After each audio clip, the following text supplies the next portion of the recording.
Eu acho que o mundo está mudando muito e no futuro próximo, a capacidade de comunicar vai ter mais valor do que qualquer capacidade técnica. Então eu queria ouvir isso de você. Me permita, assim, a minha opinião. A junção das duas é que é a grande sacada.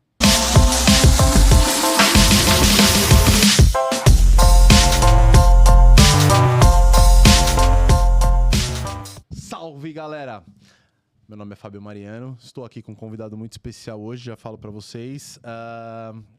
Talvez a gente bater um papo aqui antes sobre negócio, talvez eu coloque ele no finalzão do vídeo como um plus lá, um adicional. Depois vocês veem, a gente tava falando um pouco sobre Customer Success. Bom, galera, a gente fala aqui sobre negócios. Então, nós somos uma agência de marketing. A agência de marketing é uma empresa que atua com vários segmentos e cada segmento tem uma particularidade. Se você é empreendedor e quer entender um pouco melhor sobre negócios, para você aderir experiências de pessoas que já vivenciaram o negócio, já vivenciaram outras áreas do seu negócio, esse é o seu lugar. Aprenda com os especialistas, que no caso não sou eu. Hoje é o Wilson.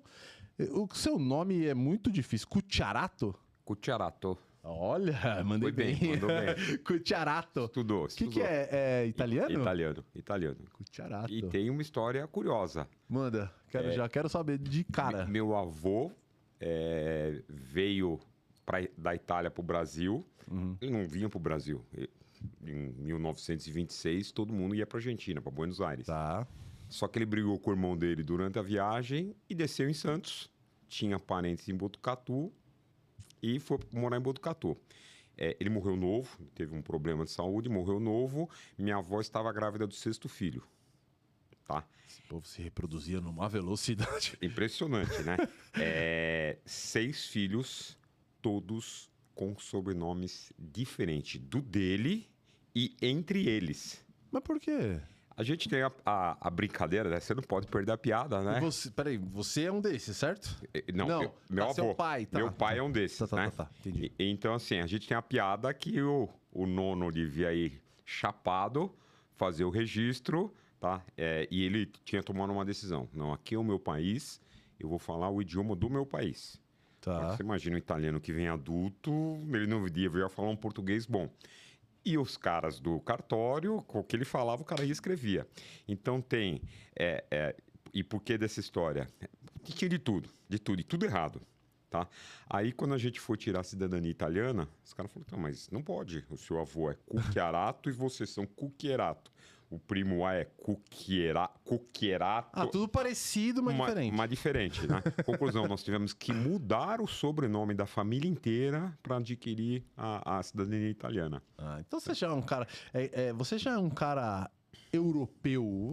A sua cultura toda é europeia, porque estamos aqui com um diretor... de um monte de segmento. Eu tô com o cartão dele aqui porque eu queria ver a quantidade de cargos que ele tem, que eu fiquei bem impressionado.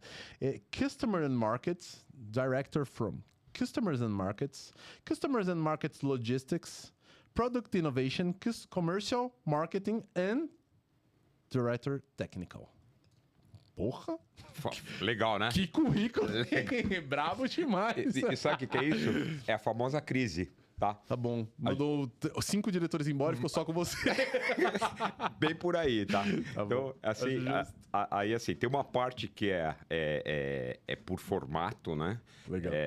Então, assim, a Roto, ela é uma empresa alemã. Eu nem ia falar, inclusive. Ele é um cara muito europeu, é a Roto é uma empresa que comprou. Se você já é no mercado de esquadrias há um tempo, você deve conhecer a Fermax. Roto e Fermax hoje são a mesma empresa? Sim. Chamada Roto Fermax. E ele é da Roto, que é uma empresa alemã. Desculpe, Imagina. Manda bala. Então, assim, a Roto é uma empresa organizada por processos, né? Tá. Então, e assim, daí eles têm que abraçar tanto onde você tem fábrica, quanto onde você tem depósito e quanto onde você só tem escritórios comerciais. Então, a divisão era mais ou menos, né? O que eles chamam de KM, né? Que em alemão é Customers and Market. Tá. Basicamente, é suporte da área comercial. Daí, Customer Market and Logistics, KML. Tá? Que engloba a Customer Service, engloba a gestão do depósito, entrada de pedido, recebimento. Tá?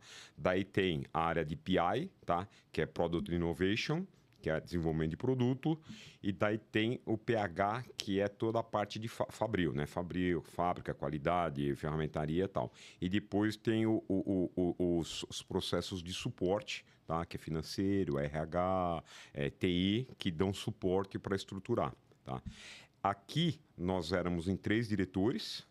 Eu cuidava de KM e KML, né? Ou seja, a parte todo o suporte comercial e toda a gestão do depósito.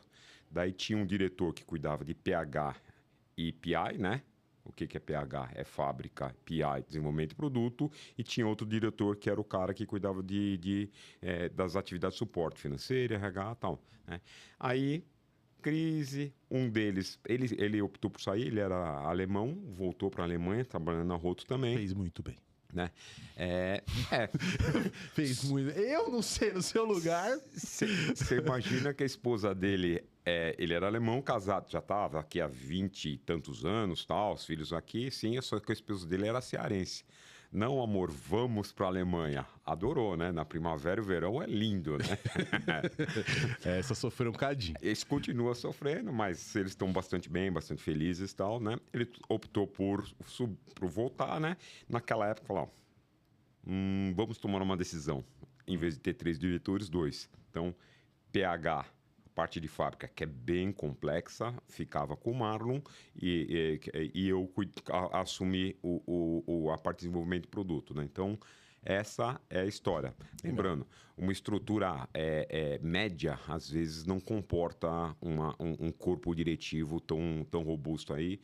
A gente se vira bem. Por outro lado, é uma coisa legal que você acaba dando bastante liberdade para a média gerência fazer uma atuação com bastante autonomia, né? Legal. Então a gente vai, tem coisa que os caras me falam da minha área, eu falei, nossa, legal.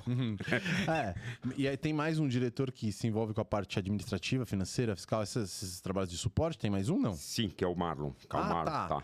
Então ele lida com fabril e suporte. Ele era o financeiro que cuidava disso daí, ele assumiu o fabril. E daí, assim, você precisa...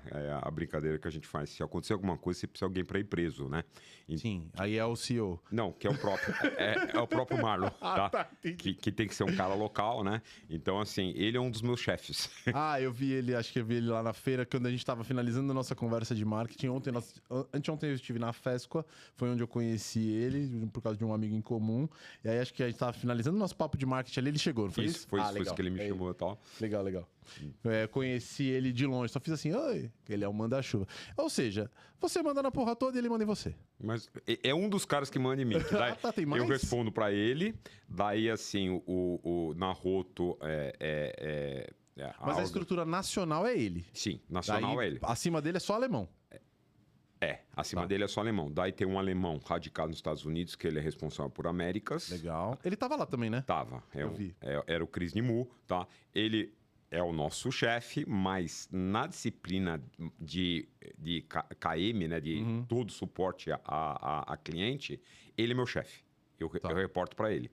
E eu tenho o meu chefe na Alemanha, que é a parte de desenvolvimento de produto. Óbvio, tá? Sabia. Então, mas é legal, porque é a questão de você organizar a empresa por disciplina. Concordo. Tá? Mas a única coisa que eu penso é, quando a gente lida com clientes, a questão de regionalização ela é muito relevante. Porque eu brinquei isso, né? A feira, a Fesqua, ela é meio que formada para... Gente, não me levem a mal, mas é uma frase que vai casar exatamente com o que eu preciso dizer aqui. É feita para peão. Feita para peão. Por quê? Porque a maioria das pessoas que estão lá são serralheiros, são pessoas de uma operacionalização mais braçal e tá tudo bem. E, cara, é impossível para um alemão entender o que é esse público. É impossível. É só impossível. Você não acha? Completamente. Porque não tem. E assim, até as características do mercado, você falou, regionalização, tá? Então, assim, a Roto é uma empresa que ela, o ano que vem faz 90 anos. Tá. Então, a base dela forte é a Europa, né? A maioria das fábricas e divisões da Europa inteira são 1.000 clientes que eles atendem. Geralmente, ou são distribuidores ou grandes fabricantes. Então, assim, o nível de suporte que dá para esses caras é absurdo. Muito automatizados, tá, não sei o quê. Aí, Vamos Vem pro aqui, Brasil. vem para o Brasil, pô, pela condição fiscal que a gente tem aqui, tá? E assim, não é crítica, é o que a gente tem e a gente consegue fazer nesse sentido. A Rotofermax, em 2014, que foi segundo ano da aquisição, atendeu 7 mil clientes. Você imagina a logística para você atender Não, um absurdo. um país que tem a dimensão da Europa, 7 mil clientes. São 20 clientes por dia. Tá? Ui, é um absurdo.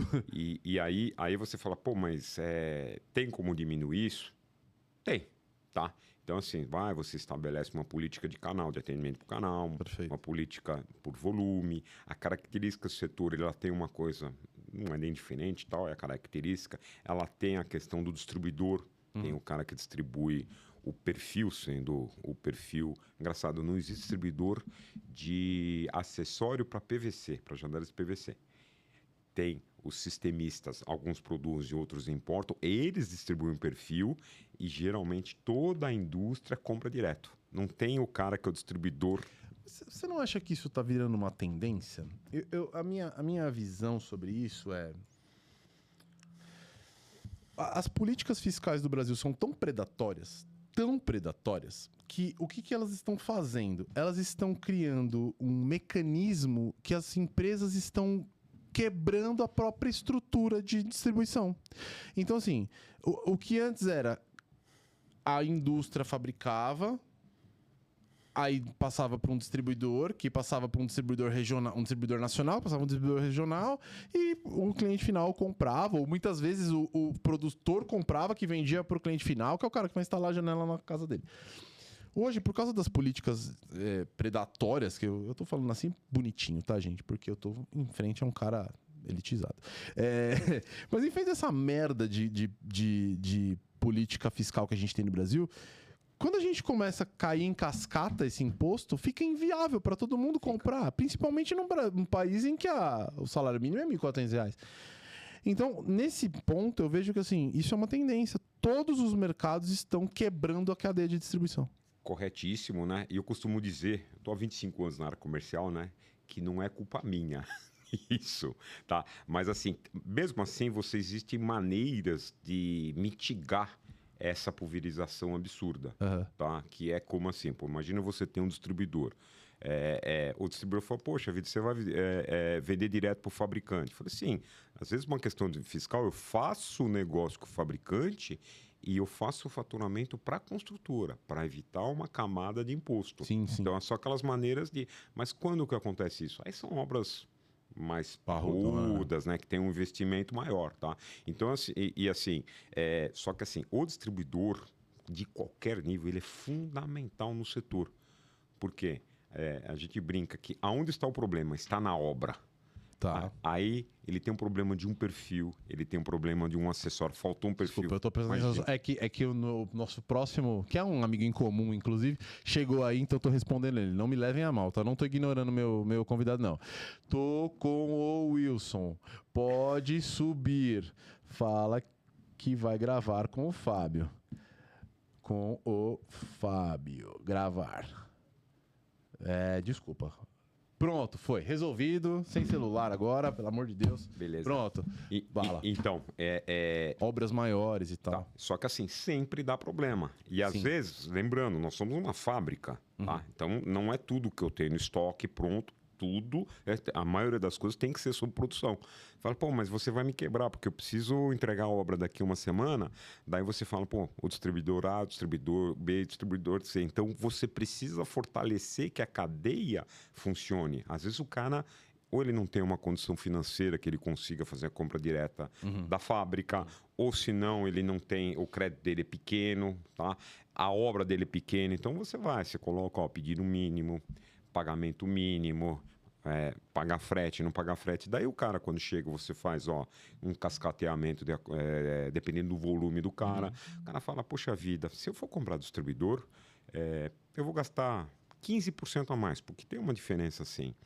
Cara, mas o cara tá ali, o cara me parcela no cartão de crédito, eu vou ganhar ponto e tal. Então, a cadeia gira, né? Faz sentido. Então, assim, a gente veio, eu estou há 8 anos na empresa, a gente veio desenhando exatamente assim, né? Inclusive, uma das coisas que o próprio mercado fala, quando eu cheguei, falou, olha, vocês não têm política comercial.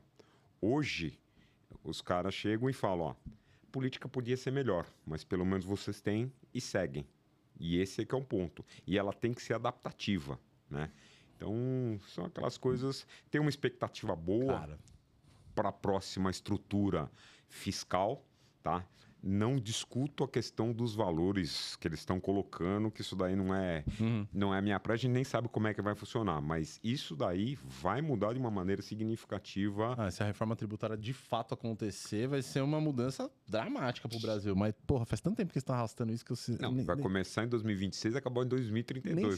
Nem sei se eu tenho expectativa. Tá igual um metrô em São Paulo. Eles anunciam a obra que vai ficar pronta daqui a 30 anos. Eu nem vou andar mais de metrô, porque eu vou estar de muleta já. Mas eu entendo. Uma das coisas que... Eu vou te contar 2 histórias. A primeira, muito rápida. Eu fui gerente administrativo de uma operação de importação e distribuição de capacetes. E a gente tinha muito problema de política comercial. Então, a loja estava vendendo lá no preço lá embaixo e é capacete. É quase como uma grife. É grife mesmo.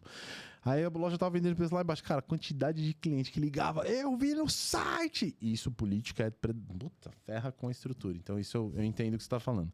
E a segunda história é assim, Cara, eu trabalhei de tudo nessa vida, gente. Eu trabalhei com tudo nessa vida, tá? Eu fui gerente de operações de uma operação de exportação de commodities. Então, a gente tinha uma exportação de pescados lá com a Futura.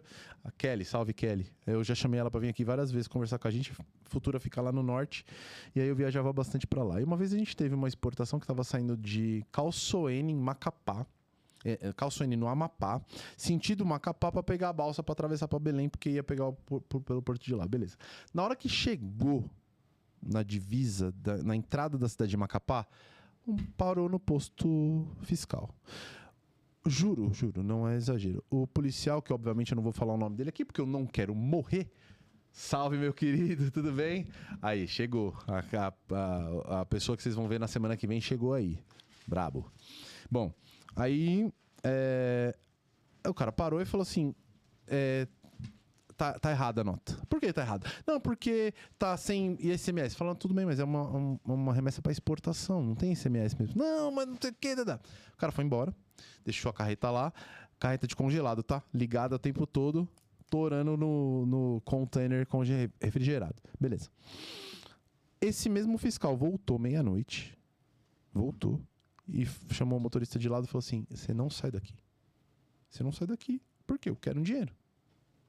Blá. Daí é a história. Agora, a minha pergunta para você dentro dessa história é: como conta-se uma história dessa para um alemão? A pergunta é fantástica. Como se conta uma história? E isso acontece com alguma frequência no Brasil. Não é um caso isolado. É assim, não é um caso isolado, tá? Mas assim, o mercado, tá? Já aprendeu que esse tipo de texto não cola para uma multinacional. O pessoal pede, tá? Mas a gente se faz de bobo na governança. Então, por exemplo, você está com um cliente e o cara comete algum tipo de desvio, como a gente fala, quer alguma política de agressividade fiscal, ou se não alguma coisa para especificar, eu quero alguma coisa a mais, né? Pela governança do grupo, eu tenho que levantar e sair. Eu tenho que reportar e eu tenho que cortar aquele cliente dos bancos da empresa. Não posso mais atender. Mas só por essa resposta já me mostra que os alemães, pelo menos, entendem que isso existe no Brasil. Porque em países de primeiro mundo, como a Alemanha, Suécia, Suíça, bababá, isso não existe, até onde eu sei. Aí é que é uma coisa curiosa, tá? A governança da Roto é extremamente elevada. Das empresas que eu já trabalhei, tá? Já trabalhei com empresa sueca, já trabalhei com empresa americana, com empresa canadense, é a segunda empresa alemã que eu estou, tá? Ela é de longe, é a mais fechada, a mais restrita. E todo ano a barra vai aumentando, tá? O Marcos é nosso cliente, ele era nosso colaborador, agora é nosso cliente. Ele sabe o que ele fala, pô, esse cara enche o saco, tá? Ok. Tá bom, quando você vier falar, a gente tira ele da sala pra você poder... mas assim, daí os caras vão e apertam, né? E eu, né, como um latino, chego assim, pô, tá bom, mas tá apertando isso aqui por quê? Tá? Invariavelmente, são deslizes que são cometidos na Europa. Tem algum problema, tal, não sei o quê, e eles vão, agora tem que apertar aqui. E por que a empresa faz isso, né? Então, assim, a empresa que ela tem unidades praticamente no mundo todo, tá? E assim, a legislação alemã, ela tem uma característica que ela tem que cuidar disso. Porque, por exemplo, se a operação aqui do Brasil sofrer qualquer tipo de processo por sonegação fiscal, por corrupção, alguma coisa, replica o processo lá. Tá. Então, assim, ele é processado, o grupo é processado, o presidente é processado na legislação local, que é muito mais pesado do que aqui. O cara vai preso lá. Tá. Faz sentido. Não que aqui não vá, porque aqui eu acho que as coisas estão melhorando nesse sentido, tá? Mais ou menos, tô brincando. Tô brincando, como é? brincadeira. Para os amigos, tudo. Para os inimigos, a lei. É isso, cara. Eu ouvi essa frase recente, eu achei genial. Tá. É isso. Mas assim, então a gente cuida disso, né? Então o que a gente faz, quando você fala, pô, quando eu tenho alguma coisa, tá? Faz que não ouviu, pô, peraí. Minha pergunta não era nem essa, porque eu nem tô questionando, pelo amor de Deus, que fazendo uma pergunta como essa, parece que eu tô questionando a idoneidade da empresa. Não é isso. A minha pergunta tá mais no choque cultural. O choque cultural é dramático. Conta uma história que já foi provada que é fake, mas que na Suíça tem uma catraca na Suécia tem uma catraca de metrô que é aberta. E aquela catraca ninguém usa, porque todo mundo paga pela sua passagem. Eventualmente, quando alguém tá passando por ela, a pessoa fala, mas por que existe uma catraca aberta? Fala, porque se alguém não tiver dinheiro, ela pode passar. O país ele é tão organizado em linhas... do correto, as pessoas são tão treinadas pro correto que ele pode deixar uma catraca aberta e a pessoa só vai usar em último recurso. Que diferente do Brasil, que você tá no metrô, frequentemente você vê alguém pulando a catraca enfim. Então, esse choque cultural do entendimento que a política aqui ela é mais difícil, o público é mais difícil, e a gente entrou nessa, tanto com as pessoas tentando entender o que é um mercado de serralheiros no Brasil, quanto para a pessoa tentar entender o que é a política fiscal no Brasil e o que os fiscais consequentemente fazem, né? Que eles usam a política fiscal como uma ferramenta. A gente fala muito no Brasil a seguinte frase: se um alemão assistir isso daqui, graças ao Wilson, a gente fala muito no Brasil assim, que o governo cria dificuldade para vender a facilidade. É isso, o Brasil é basicamente isso. Então era mais uma questão de choque cultural, mas legal. Então eu entendi que na Europa, apesar de ser muito menos, quando acontece o impacto é muito maior. E quando esse impacto é maior, eles já ajustam a política para ela valer no mundo todo. Faz sentido para mim. Falamos de Roto e acho que teria horas para falar de Roto, e eu quero que um dia você volte aqui pra gente falar exclusivamente de Roto, mas hoje eu queria falar um pouco mais sobre o Wilson mesmo. Você falou que trabalhou em empresas multinacionais, então assim, a sua entrada na Roto já é a sua carreira foi construída com base em empresas multinacionais. Fala um pouco de você, por onde você começou.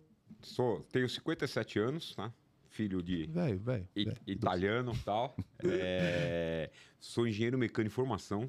Tá. Diferente do que a maioria dos meus colegas, eu trabalhei 9 anos como engenheiro, né? Então, mas a gente foi migrando. Eu comecei trabalhando na Alcan, que é a Alumínios Canadense, Legal. que foi na extrusão, que foi comprada pela Alcoa, tá?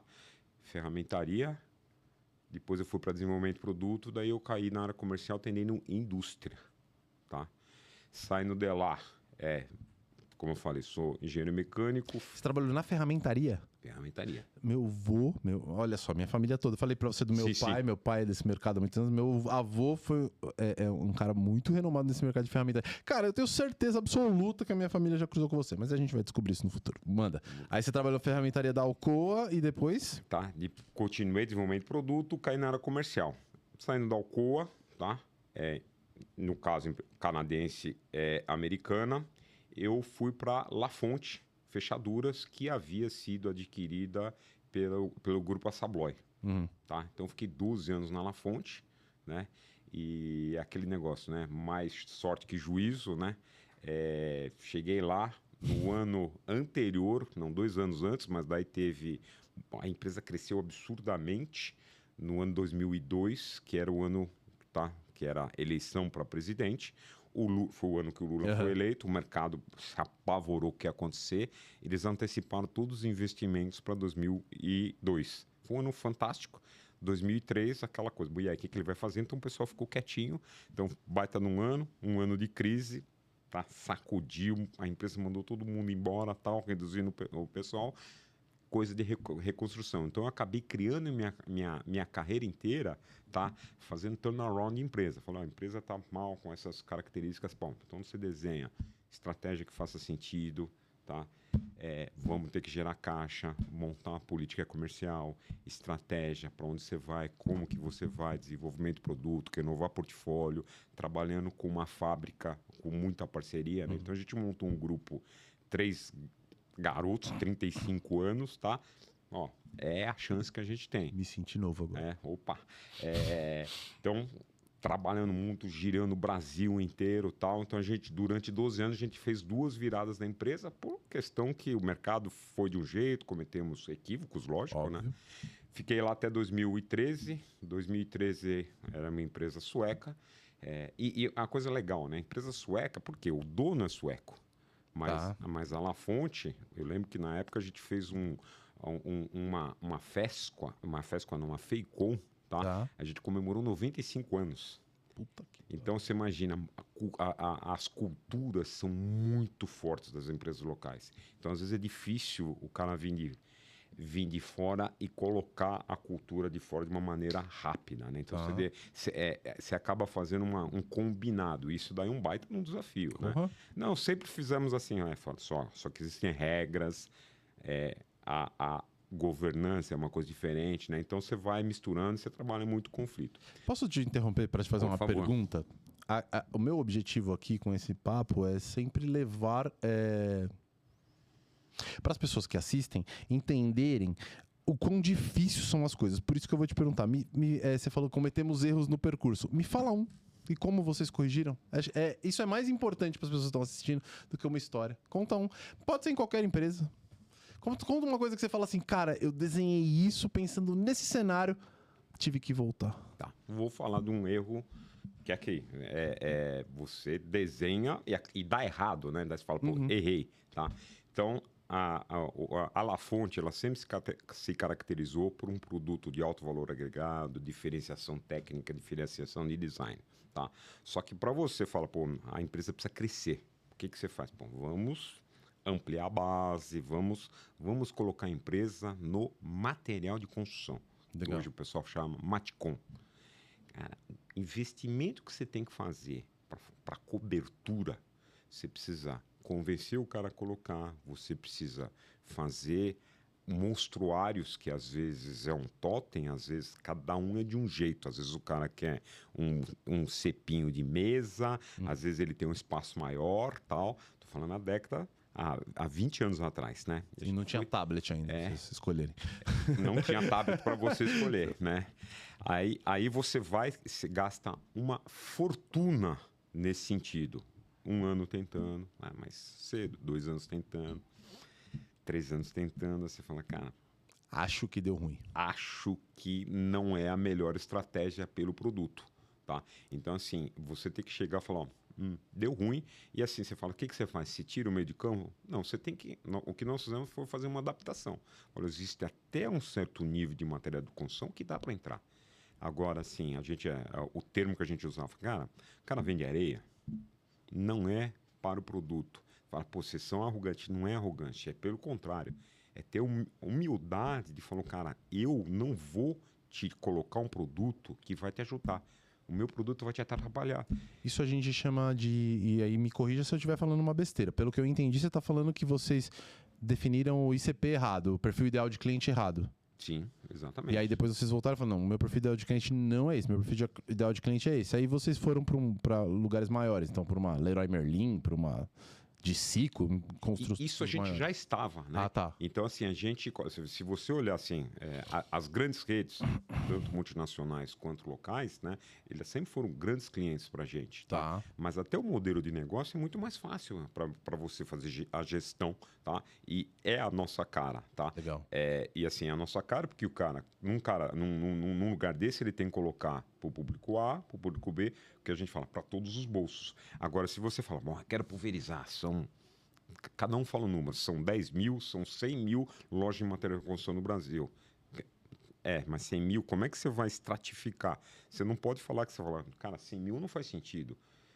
10 mil faz? Bom, também não faz, cara. Eu vou ter que escolher as 5 mil, que é o cara que tem uma loja, às vezes climatizada, tá? O cara que está preparado para fazer uma venda com um pouquinho de diferencial. E é o que eu falei. Às vezes, eu forçar a minha posição lá, o cara fala, ele não fala não. Daí o cara vai gastar, na época, 10 mil reais de estoque, um espaço na loja que custa dinheiro e ele não consegue dar vazão para aquilo que remunere ele. Perfeito. Então, na realidade, eu estou gerando um problema para ele, para mim também, lógico, né? Sim. E daí a gente fala, pô, é adaptação. Não é o que mercado como um todo, porque esse cara pode até quebrar por fazer compras erradas. Né? E teve casos, tá? Teve casos. Tá? Que o cara vou apostar tal, e ele tem que conhecer o negócio dele. Sim. Tá? Então, assim, e a gente falou, bom, tem que recolher, e este não é o público, né? Você fala, pô, mas aí tem que ficar? Não. Que é uma das coisas que eu falo. A empresa, na época, era muito forte em engenharia, né? Atender as consultoras. Fala, não, então a gente tem que estar em consultora. Eu falei, não, tá? Você comprou sua casa, por exemplo. Aqui os escritórios são todos fechaduras Lafont. Você tá? percebeu isso? Opa. Bicho é ligeiro. Tá? Legal. Quebrou a fechadura. É um prédio aqui, deve ter uns 20 anos e tal. Quebrou a fechadura. O que você faz? Você vai ligar para a fábrica? Você não pode ligar para a fábrica. Você vai ter que ir, tá fora da garantia tal. Você vai ter que ir num comércio de bairro, num home center tal, para fazer reposição. Então você tem que cuidar disso também. Legal. Saindo da Lafont, um desafio completamente novo, né? Ainda no setor, fui para a empresa alemã, Dorma. Hoje a Dorma fez uma junção, né? Um merge com a Caba, hoje é Dorma Caba. Tá? A Dorma é uma empresa que faz barra de pânico, mola aérea, portas automáticas, né? Fazia painéis para vidro e tal, com um desafio completamente diferente. Eu cuidava dos países da América do Sul, menos Brasil. Eu nunca tinha trabalhado com exportação. Caraca. E eu fui cuidar... A fábrica é aqui?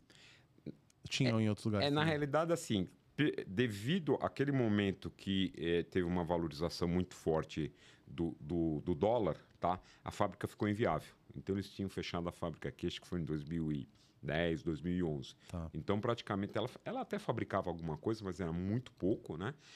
Maioria importada. Importado. Da Alemanha, da Ásia. A gente trabalhava com produto assim, né? Você já dominava o idioma? Já. Sabe por quê? Eu vou fazer duas ponderações agora. A gente tá batendo papo aqui, tá? Então, desculpa te interromper, mas é bom a gente colocar. Primeiro, eu acho que brasileiro nunca fala espanhol direito.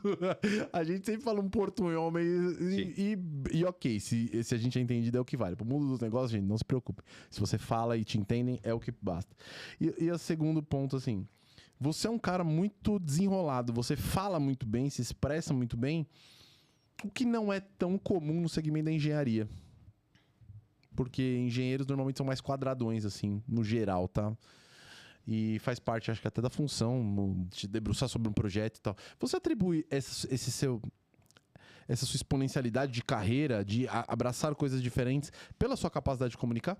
Eu acho que o mundo está mudando muito e no futuro próximo, a capacidade de comunicar vai ter mais valor do que qualquer capacidade técnica. Então eu queria ouvir isso de você.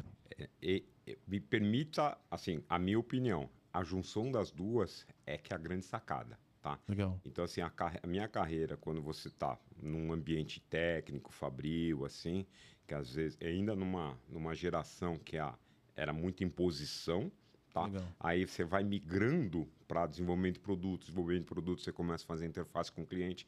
Eu sempre fui desenrolado, sempre falei muito bem, tá? Fui orador da minha turma na 8ª série, fui representante de classe na faculdade e tal. Sempre me expressei bem, sempre escrevi muito bem, tá? E aí, quando você começa a ter contato com os clientes, né? É preto. Ó, essa cor aqui e tal, né? Você tem que falar, mas fala diferente, né? O termo era fala, mas fala diferente, né? Sofri muito, porque eu era muito radical, muito engenheirão no começo, mas eu passei por um processo de adaptação, basicamente ali na Alcoa. Errei, tá? Me ensinaram, mostraram, ó, não aconteceu isso com você pela sua postura, tá? Que legal você mudou, tá? Inclusive, se acabar cruzando com pessoas, o próprio Nivaldo, que é o nosso amigo em comum, já tinha trabalhado comigo na La Fonte, voltou a trabalhar comigo na Roto, né? E o pessoal fala, pô, você é louco, né? Era um cara com muita força, muita energia e tal. Eu brinco, pô, tô com 57 anos, uma molecada não anda comigo não, viu? Molecada sofre, né? Legal, legal. Mas assim, você vai ficando mais velho. Sim. E aí você vai fazendo as leituras, bom, aqui é melhor eu ficar quieto, melhor o parceiro levar, todo mundo já ouviu a história do tira bom, tira mal, né? Então falou aqui, ó, aqui. E assim, quanto mais sincronismo você tem com a sua equipe, melhor isso acontece. Você não precisa falar, eu vou no tira bom, eu vou no tira mal. Tá? Então, e você tem que jogar. Ó, com certeza. Trabalho em uma empresa alemã. Não posso falar que eu tenho cliente na sala aqui, tá? Mas, ó, trabalho em uma empresa alemã. Tá? Isso eu não posso fazer. Nem sempre é alemã, mas a coisa muda. Por que eu falo assim, essa junção da comunicação com o técnico? É você saber pular aonde tem um termo que fala, você só tem uma chance de deixar uma boa primeira impressão. Então, assim, aqueles primeiro 1 minuto da conversa, ela tem que girar. Você é um cara de comunicação, você sabe que é isso. Sim. Às vezes você fala, errei. Caguei. Tá? Errei. Para reconstruir esse cenário é muito difícil. Tá? Você não tem outra chance, né? Então você tem pouco... e às vezes você fala assim, eu sempre gostei dessa parte técnica de você vai e volta de uma maneira que você acaba amarrando o negócio nesse sentido. Legal, né? Legal, é isso. Eu acho que, só complementando, eu acho que a gente sempre lida com humanos, né? Esse negócio de B2B, C2C, C2B, se vocês olharem, isso já está caindo em desuso, né? A gente usa muito o termo human to human, no H2H. Porque, apesar de você ser... A Roto é uma empresa que vende para Kaizen. Mas não é a Roto e a Kaizen que estão fazendo negócio. É o Marcos Loedo e o Nivaldo, acho que é o Nivaldo que atende eles, né? É o Nivaldo e o Marcos. Não são duas empresas, são dois seres humanos. Então, a partir do momento em que você consegue se comunicar com outro ser humano a ponto de você gerar conexão, seja na primeira impressão ou daí para... A primeira impressão é fundamental, como ele falou, eu concordo plenamente. E daí para frente, você manter essa conexão humana. E se você precisa quebrar essa conexão humana por alguma razão, usar artifícios, mesmo que seja um tira-mal ali, cara, vai lá que a minha relação com esse cliente é muito boa. Vai lá porque ele vai pelo menos se manter próximo da gente com minha presença humana. E se a gente entende o mínimo de humanização e de negócios, a gente já usa isso, não precisa nem falar esses termos, mas acho que é isso, certo? É isso aí. Perfeito. Então, continua. Então, daí você estava trabalhando na empresa com o sueco, que não é uma empresa sueca, certo? Aí você já foi. Beleza. Daí Dorma, né? 2 anos na Dorma, cuidando de exportação. E, no final das contas, é outro idioma, outro modelo de negócio, tá? Mas você tem que ter a leitura, tá? Exportação, você trabalha mais com distribuidor, não com pulverização, né? Então, você tem que usar muito cross-sell, política comercial, treinamento, base técnica, um produto técnico. Falei, cara, tá? Vem comigo fazer treinamento do pessoal. Então, você muda a perspectiva do cara. Você passa a ser um cara que cria condições para ele ganhar dinheiro. Que esse é a nossa função. Perfeito. Tá? E daí, tá? Recebi o convite para vir para a Roto. Estou na Roto há 8 anos e meio já. 8 anos e meio, tá? Fazendo uma reconstrução. Entrei na Roto num momento assim, tá? Como toda multinacional, já era Roto ou ainda era farmácia? Já era Roto. Legal. Já era Roto, né? Então, você compra a empresa, primeira coisa, você manda os executivos para cuidar que a governança seja estruturada, tá? Então, foi feito um planejamento, fica 2, 3 anos, agora está na hora de fazer a migração para executivos locais, principalmente em área comercial e financeira, cara. Tá? A gente brinca assim, que o cara de fábrica, O cara de fábrica, você plug and play, você tira ele daqui e coloca ele em Singapura, tá? Funciona. Teoricamente, tem que funcionar. Funciona. E o impacto é o menor possível. Concordo. Financeiro? Mesma coisa. Não. Não? SAP, a maior empresa de RP do mundo, ela não tem módulo financeiro aqui pro Brasil. Tá, entendi. Tá? Por quê? Cara, ela falou, não, eu não sei fazer isso. Eu preciso ter caras locais, tá? Homologados por eles, que desenham os módulos financeiros, principalmente a parte fiscal, tá? Porque isso é coisa de maluco, como a gente falou agora há pouco. Tá? E não tem como. Não tem como. A única coisa que você sabe é que você está sonegando de uma maneira, não porque você quer. Porque hoje mudou uma normativa aqui e você ainda não atualizou. O cara sentar ali, um fiscal, ele vai pegar. Tá? E o cara da área comercial. Cara. A brincadeira que os caras fazem que eu acho o máximo é assim: o fiscal chega pra você e fala assim, você tá devendo imposto. Fala, não, mas eu apresentei tudo. Não, mas eu sei que você tá devendo imposto. Ah, então me fala o que eu tô devendo imposto. Não, você que tem que saber. Ué, então como você sabe? Não, você tem que saber. Aí é uma conversa de maluco, porque o governo não te fala o quanto você tá devendo, mas ele fala que você tá devendo, mas você não sabe quanto você tá devendo porque você... É uma loucura. O Brasil é uma loucura completa, concordo. Tá. Então, assim, e comercial é a mesma coisa. Aí você precisa de um cara local, né? Então, tem que fazer. O desenho foi essa segunda geração, né?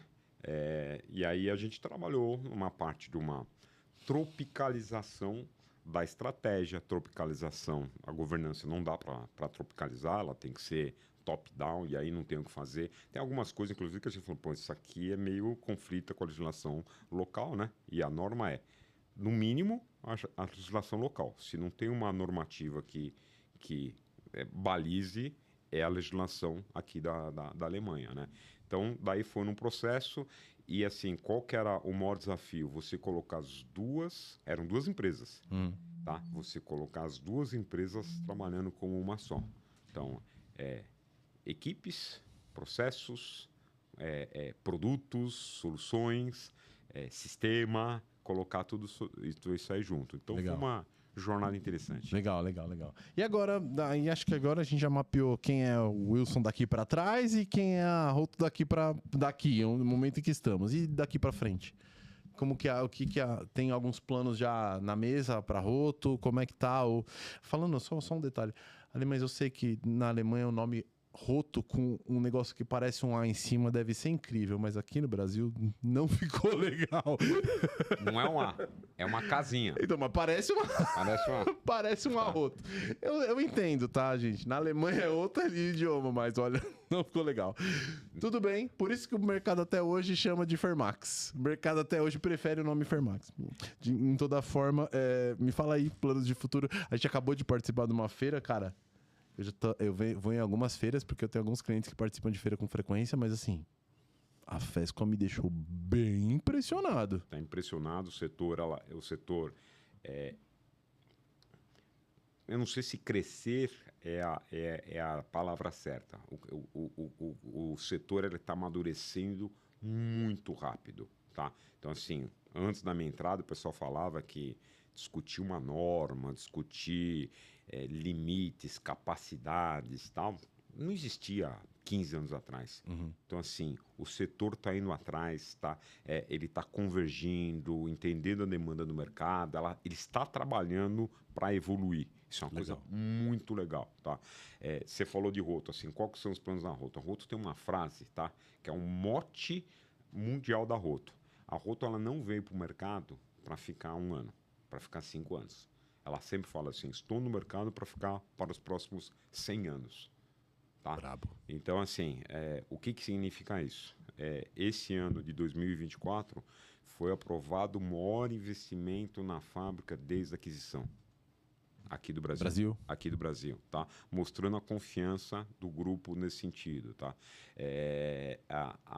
Hoje está assim, a Roto, ela tem uma coisa que chama... Aqui, ó. Tá escrito aqui. German made.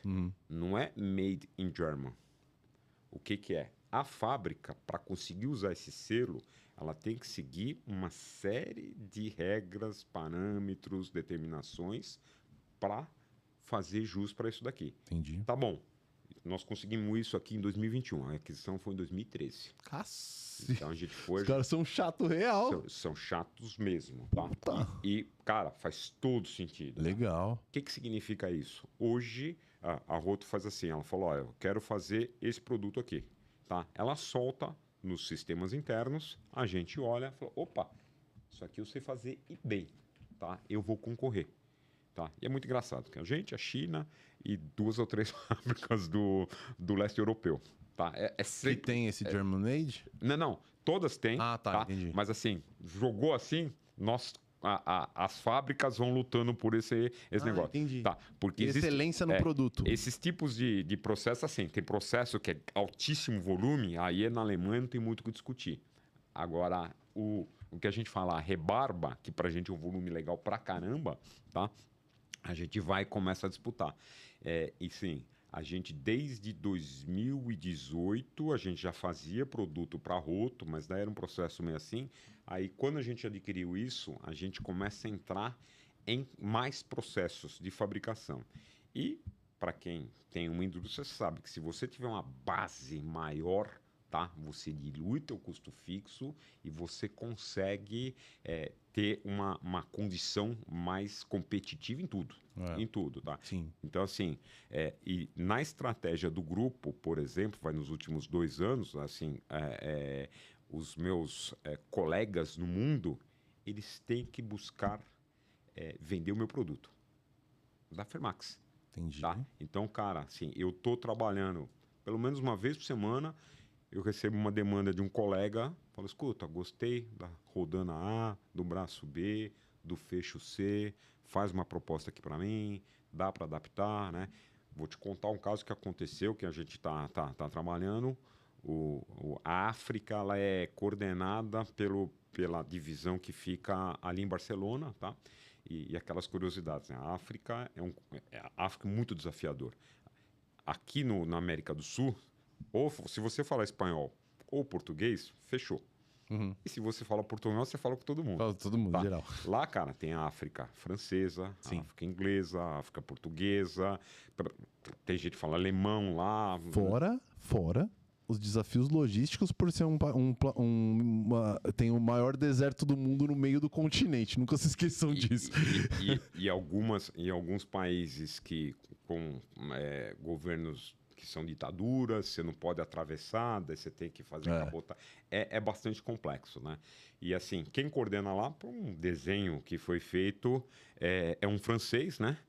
E aí ele veio com uma demanda de um cliente na África do Sul, um dos maiores fabricantes de esquadrias na África do Sul. O cara falou, estou com um problema de corrosão. Tá. Aliás, uma curiosidade, vou fazer um comentário. Os produtos da Fermax são melhor adaptados para os desafios de corrosão que os produtos da Roto. Caraca, que da hora isso, tá? Entendi. E é natural, porque você está com um país que tem 8 mil metros 8 mil quilômetros de costa. Sim. Tá? 70% da população está numa faixa de 80 quilômetros na costa. Ah, saquei. Então, faz sentido então, pra assim, caramba, a gente verdade. Tem coisa que a gente fala assim, ó, esse produto aqui você tem que melhorar. Você tem que melhorar porque não está dando para usar aqui. Então, um dos lançamentos da feira é um produto que é uma cremona. Nós estamos trabalhando no desenvolvimento de uma cremona que tenha produtos não oxidáveis. Só vou pedir para você explicar o que é uma cremona, porque eu não sei e eu imagino que as pessoas que assistem não sabem. Então, cremona é um produto, tá? Você tem ele é acionado por uma maçaneta, tá? Que ele vai fechar a janela ou a porta, ela vai fechar 2 pontos, 3 pontos, 4 pontos, tá? Então você garante o fechamento. Então você vai dar na maçaneta e ela transmite o movimento para fazer o fechamento. Entendi, tá? entendi. E assim, a gente falou, olha, a norma local fala de 240 horas de teste de auto-spray o produto, tá? A norma europeia, 480, tá? Tem lugares aqui que você pega um produto de 480 horas, tá? Ele não dura 2 meses se você não fizer nenhuma manutenção. Não dura. Mas não dura. Nós fizemos um produto, hoje tem um banho, antes que eu saia com o produto oxidável e testado, que esse é uma preocupação nossa, tá lançado na feira, 1.150 horas de teste auto spray. Tá? Entendi. Então, assim, Wilson, Mas não é o melhor. Sim, não é o melhor, mas você mostrar preocupação e evolução nesse processo. Nós demandamos para a Alemanha para uma solução. Para a Alemanha, eles não vão vender, ou para a Europa, eles não vão vender nada disso. Concordo. Só que assim, ele vai vender para o Brasil, ele vende para vários lugares na África, para o Oriente Médio, a América Central. Costa americana, lugar quente e úmido, Tá. basicamente. Uma coisa que é importante entender. Olha só a ideia. Gente, a maioria dos grandes empreendimentos turísticos do Brasil ficam na costa, principalmente na costa do Nordeste brasileiro. São empreendimentos gigantescos. Então, assim, se um cara vai fabricar, vai produzir, né? Vai construir um hotel gigantesco, sei lá, em Fortaleza. Ele não pode ficar tendo manutenção desse negócio toda hora. Então, essa preocupação é uma preocupação extremamente legítima com a continuidade de negócios do mundo real, do pé na areia ali. Então, cara, eu acho o máximo, de verdade. Mas assim, tudo, até um produto de aço inox 304. Se você não fizer a manutenção, que ela tem que ser mais frequente nesses lugares, também vai dar problema. Vai dar merda. Vai dar problema, tá? Legal. Bom, voltando, o cara da África do Sul falou, olha, eu compro braços para janela de Maxiac, que é aquela projetante. Eu compro da China, ou seja, um preço bastante competitivo, só que está dando um problema de oxidação. Ah, não é inox. Falei, inox tem as ligas. Quando você pega uma mais nobre, que é a liga 304, não dá oxidação. Agora, existe aço inox ferrítico, que é liga 430 e outras, que dá problema de oxidação. Né? Então, a gente foi e falou, ó, esse produto cabe na tua janela. Ah, mas aqui tá dando que o teu braço só dá para uma janela de 35 quilos. Eu preciso de uma janela de 50 quilos. A gente falou, você me dá um mês para providenciar os testes para você? O que a gente fez? A gente pegou o braço, a gente fez um ajuste na montagem. Um ajuste. Eu não mudei uma peça. A gente fez um ajuste na montagem, colocou para testar. E aí a graça de você fazer um... É um Maxiar? O que é o teste? É ficar abrindo e fechando um robôzinho? Abrindo e fechando, e você coloca o peso para ver se ele aguenta. Legal. Ele tem que passar, a norma exige uma determinada ciclagem, testes, tem toda uma normativa que você tem que seguir. E a gente pegou, enquanto rolava o teste físico aqui, a gente mandou para a Alemanha braços e desenhos todo modelado.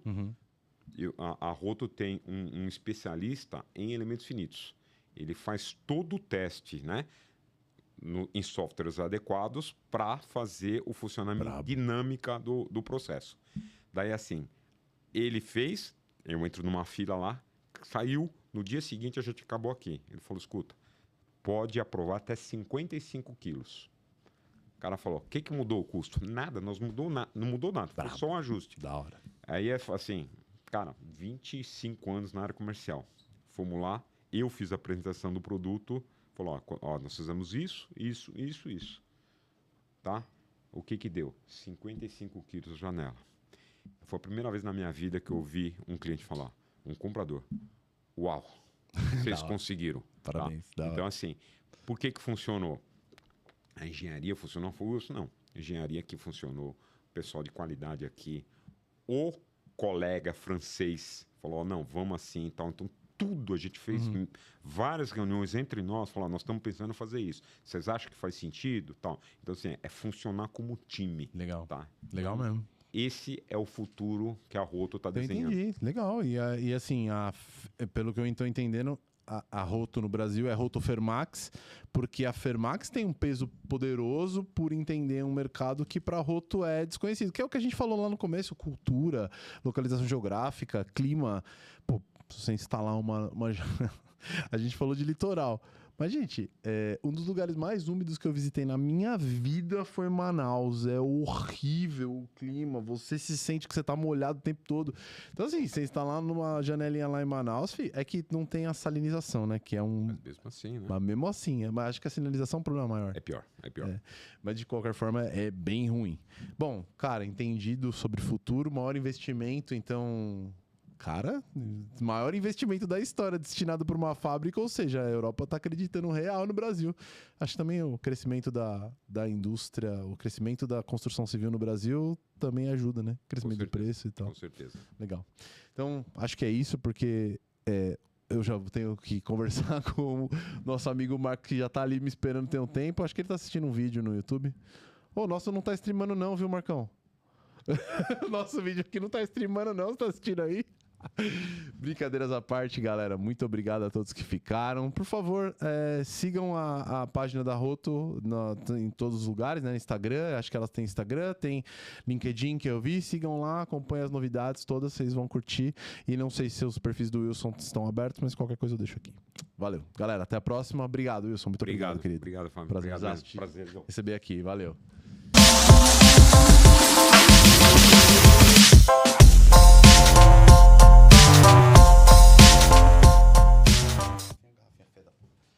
Bom, aí chegou lá o negócio, né? Eu falei, o cara faz esse teste X, faz teste Y, faz esse teste Z. Ele falou, cara, se esse último teste não funcionar, eu vou ter que abrir um suporte. Põe no chão aqui. Tem que abrir um suporte. Tá bom.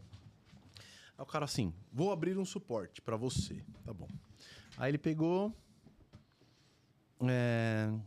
Só um minuto. Não, tá lá, então isso aqui. WhatsApp, tá? Muito simples o atendimento, muito prático. Pessoal muito bom mesmo. Robô? Não, o ser humano. Começa no robô, aí quando você fala o problema é entre o ser humano. Aí beleza, aí o cara terminou o atendimento e falou, Fábio, seu atendimento está concluído, o seu negócio, a assistência técnica tá pronta, programada já e tal. Nisso que ele falou, chegou um outro WhatsApp da Dell, aí é robô. Fábio, a peça necessária está programada, chega dia tal, você vai fazer o agendamento com o técnico para ver o dia que ele vai na sua casa trocar. Imediatamente, eu te mostro, foi 9h09, ele me mandou uma mensagem, eu olhei para mostrar para minha esposa que eu fiquei impressionado. 9h09 ele me mandou uma mensagem e falou, tá programado. 9h11 chegou essa mensagem, 9h13 chegou a mensagem do técnico, automática também. Que dia você quer planejar? Dia tal hora. Eu escolhi, ele falou, sua visita técnica está programada pro dia 9 às 13 horas. Pro dia 19 às 13 horas. Eu falei, cara, deu uma puta de uma empresa. Olha só, eu comprei um notebook, de R$5.000. E eles vão na minha casa fazer. E eles agendaram tudo pelo WhatsApp. Cara, olha, de verdade. Dificilmente uma outra empresa de computadores vai conseguir me convencer daqui pra frente. Você sabe que a Dell não é uma empresa de computadores, né? É um banco. É um banco? É um banco. Ela vende computadores, mas na realidade ela é um banco. Ela tem um modelo de negócio que ela pega o seu dinheiro, tá? Você paga no cartão de crédito, no que você pagar, e ela paga os fornecedores de um tempo acima do que ela recebe, do recebimento dela. Faz sentido. Tá? Então, assim, na realidade, é banco. Vai ganhar com overnight lá, não é mais overnight que chama. Sim, mas então... E assim, é impressionante hoje como o pessoal está usando tecnologia para esse tipo de atendimento. Que antigamente a peça, peraí, eu vou passar para o setor de peças. Que tá, não sei o que você vem. Agenda com o cara tal para você ir. A Samsung é chata pra caralho que tem na loja. Nossa... Você tem televisão a cabo, algo que o valha? Não, eu tenho internet, velho. Tá, mas assim, tenta trabalhar com a Sky. A Sky fala, ó, eu vou, tá? Ele deixa você escolher o período. Ele fala o dia e fala o período. Esquece, cara. Não, eu quero de manhã, tal dia. Daí ele chega e fala, olha, não vai dar para passar em 1 hora. Ele fala, não vai dar para passar. Eu falei, cara, mas é pra você ter passado de manhã. 1 hora não é mais de manhã. Não, eu vou passar agora às 5h30 da tarde. E aí você é amarrado assim, às vezes demora 3, 4 vezes. Daí fala, o chamado está encerrado. Como está encerrado? Ninguém veio aqui. Ninguém veio aqui. Acontece. Essas empresas são muito ruins. Aí, assim, se o cara não for no dia que ele marcou lá, eu sei que o terceirizado deles é ruim. Mas eles, como empresa, me impressionou. Bom,